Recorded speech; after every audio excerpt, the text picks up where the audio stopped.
Hello and welcome to the OutPower newscast. On today's edition, we'll talk about the COVID-19 Community Response Program, the update to the Reactive Web Guided Path. We'll also give a quick peek to a couple of guides, and as it is usual, we check out the latest from the OutSystems community. These are dangerous and frightening times due to the threat of the COVID-19 virus. But that has not stopped OutSystems from taking action. Getting their inspiration from the community, OutSystems created the COVID-19 Community Response Program. The objective of the program is to gather ideas that somehow can help the communities around the world. The plan is that OutSystems will help to launch up to 20 ideas that the community can come up with.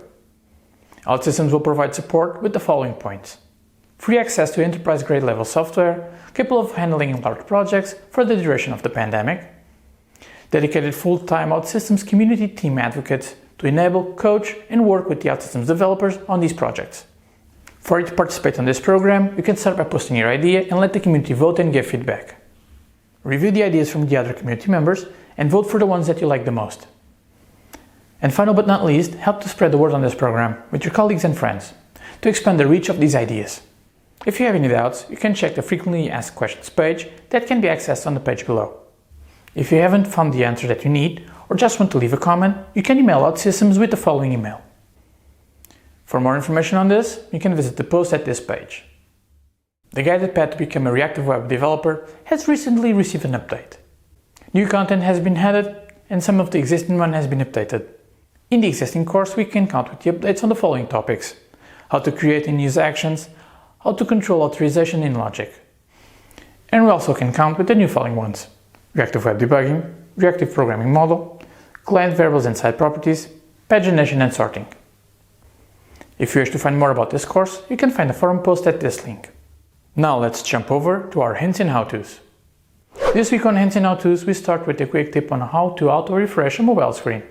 We might find ourselves in the need to, in mobile, auto-refresh the screen, update the chart or QR code, etc. This hint illustrates how we can achieve this with a bit of logic and JavaScript. If this is of your interest, you can reach a forum post at the following page. Next, we're going to talk about the how-to that explains how the pagination or navigation widget works. More often than not, we'll have to display a list of information on our application. That list, after a certain number of records, won't fit on the display screen, and when that happens, the pagination widget will be needed. The guide describes how to use it step by step, so that you can get a better understanding how the pagination works. To reach this guide, you can navigate to the link below. After hints and how-tos, we're going to check what are the highlights from the Forge. Now moving on to the Forge segment. After going through this week's community deployments, we have the following top picks.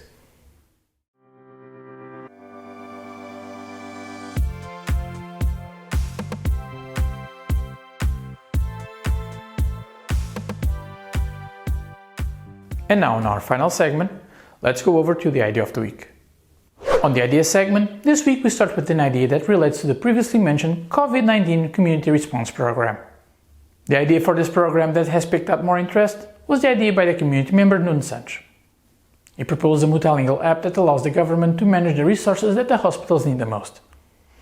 The objective of the application is to provide the opportunity to exchange materials between facilities or publicly announce what is missing.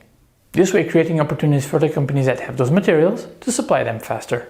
This also would create opportunities for other companies to help, for example, transportation of those materials from one hospital to another. If you wish to read more about this idea or support it, you can reach it at this ideas page. Another idea that has seemed to pick up the interest of the community was a request to allow the logic command in queries, join clauses, or assigns. But this idea proposes that instead of having an assign that could look something like this, we would actually have something that would look along these lines.